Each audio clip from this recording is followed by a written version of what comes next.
Hi everybody. Today we're going to make a really super easy chicken dish. My son goes to the University of Miami, and he and a lot of his friends who are in college have asked me to put together some recipes that are very easy with not too many ingredients and are super cost effective for college students. So today I'm going to show you one of those dishes. We're going to make Parmesan rosemary panko crusted chicken thighs with oven roasted potatoes, and it's all going to be done on this one sheet pan, and it's super fast. So chicken thighs, you could do this with other cuts of chicken like breast or wings. I prefer chicken thighs for a couple of reasons, especially for a college student. Number one, it's my favorite cut of the chicken. It's always super moist. It's very hard to overcook, unlike a chicken breast where you have to be a little more careful and you can dry them out.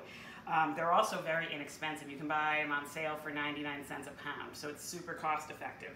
So when you get them in the package, take them out, and then you just basically have to trim off. I trimmed the rest of these guys, but to show you, trim off any excess fat. So sometimes you get a little bit of excess skin or fat, and so you're just simply going to take a knife and cut that right off. Put it in the trash.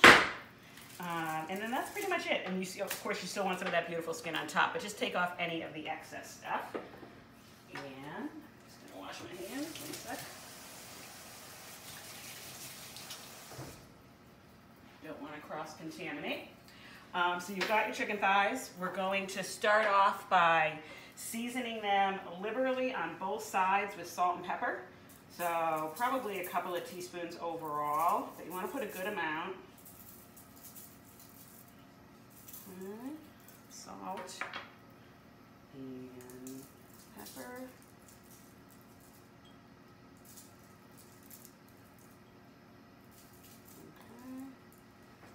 And then we're going to flip them over. I'll use this as my contaminated hand.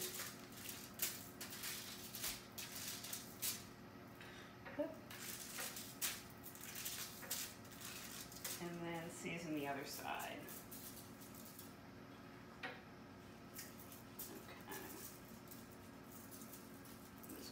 This hand real quick again.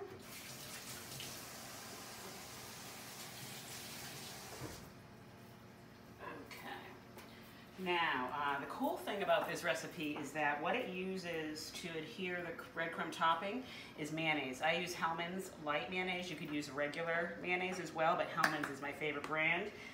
We're going to brush that onto the chicken thighs, and then we're going to create this amazing panko rosemary parmesan crust. So to do that, we're going to take, and the other great thing about this recipe is the measurements don't have to be exact. So I'm going to take about 3/4 cup of panko breadcrumbs, which are Japanese breadcrumbs. They're in the store right next to the regular Italian breadcrumbs that you're probably used to, but these add a super nice crunch to the chicken. And then we're going to take Parmesan cheese. You all know this.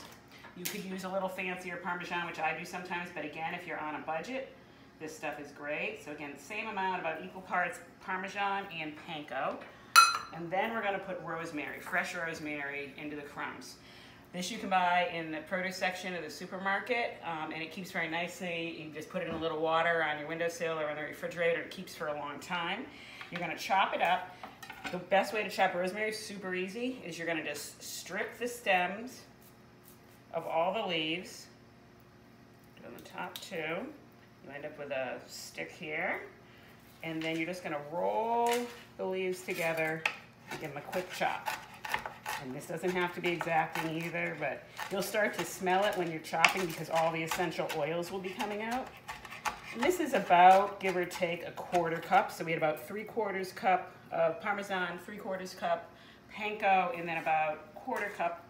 This might be a teeny bit more, but again, the measurements don't need to be exact. You need to put that right into your crumbs and mix them all up.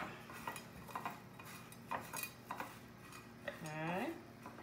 Now we're going to get down and dirty. So as I told you, we're going to take the mayonnaise and we're going to brush that using a pastry brush. This is about a little bit more than a 1/2 cup of Hellmann's mayonnaise. And you're just going to really nicely brush it. This is what's going to make your crumbs stick to the chicken. Brushing. Okay. You can see this is not an exact process. but it's gonna be so good. The other thing the mayonnaise does is it seals in all the moisture in the chicken. It's gonna be absolutely delicious. Okay, and then we're gonna flip these guys over.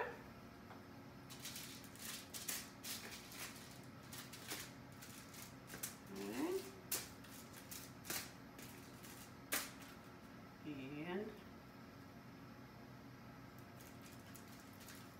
brush the other side. This also helps to spread the salt and pepper that you put on evenly over each breast as you're brushing on the mayo. And this is about 3 pounds of chicken breasts. You could half this recipe if you don't want to make as much, but I'm telling you, you're going to want the leftovers, and they're so good, even cold, like fried chicken. Delicious. This will last you a week, depending on how many people you have living with you, that is. Okay. Brush, brush, brush. Brush, brush, brush. Brush that mayo. Okay. Okay.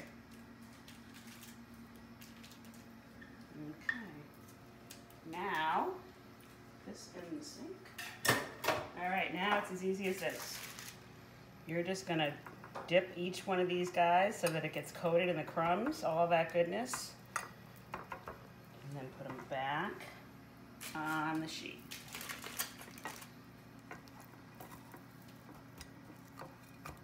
Okay. These are pretty big chicken breasts. We might even need a few more crumbs, but I think we're all right. Yeah. Okay.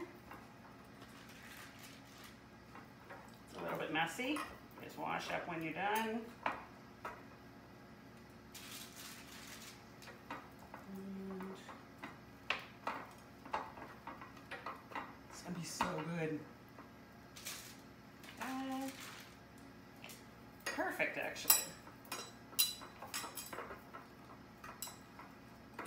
Don't waste any of that delicious herby crummy goodness. You could also use fresh thyme instead of rosemary if you wanted to, or quite frankly, if you don't like the herbs, you could just do it with the Parmesan and panko. It would still be delicious, but the rosemary is really good. All right, put that on your cookie sheet. I'm just gonna rinse off my hands.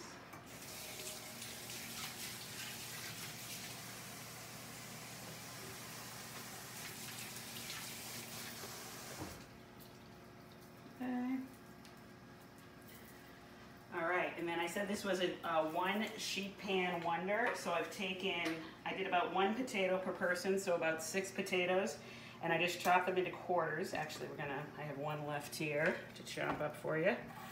Simple as that.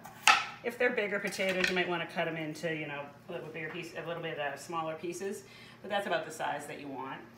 And then we're just going to drizzle these with olive oil. And then we're going to liberally season, again, with salt and pepper. Don't be afraid of salt and pepper. That's what makes food taste so good. So just like that. Salt and pepper. Okay. And then we're going to toss this with our hands to coat. So get all the olive oil and salt and pepper evenly all over those potatoes. Again, not an exacting process at all. And then we're just going to kind of place these all around our chicken. And they are going to crisp up and be delish.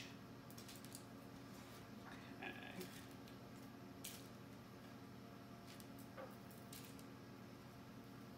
This is all going to cook for about 40 to 45 minutes in the oven.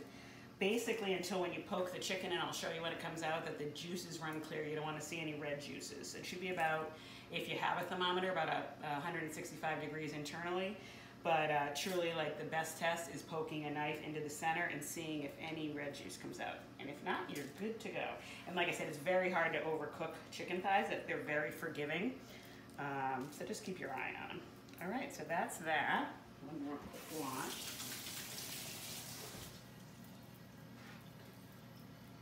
Okay.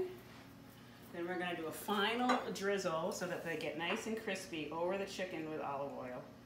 And this is probably about, I don't know, third of a cup of olive oil. And you just want to get basically that coating so that crisp is up really beautifully.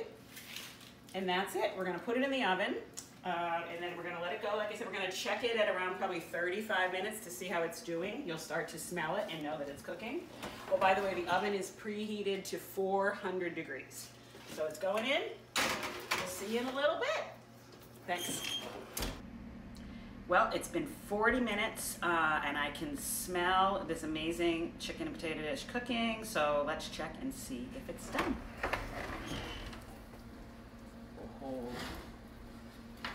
Oh, yeah, it smells amazing. Check that out. So easy, so good. See the oven? All right. I can even tell by looking at it because I'm experienced with these puppies, but they look beautiful. But let's cut into one and taste. It really smells so incredible. So let's see which guy looks at. How about this guy? Cut in. Oh, look at that. So moist. So good. And you can see it's perfectly cooked through. Wicked moist. The potatoes are gorgeous. Let me taste the chicken first. It's going to be hot.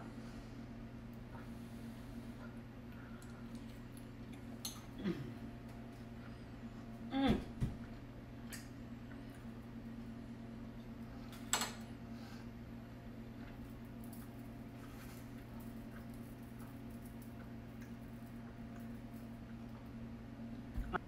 All right, I'm back now that I've done chewing. That tastes so good. My cameraman notified me that I kept saying chicken breast at one point. Like I said before, you could do it with chicken breast, but it's so good with thighs and so forgiving in its cooking. You could also, if you wanted to, cut up some carrots and put those on, again, in like chunks, and they would cook beautifully. Serve it with a little side salad or even like some frozen peas or corn would be delicious. Just to show you too how beautiful these potatoes are. They're crispy on the outside and they're soft, beautiful, and pillowy on the inside. I mean, so amazing. So that's all I have. That's my easy dish for today. We'll be back with more soon. Check it out on the blog.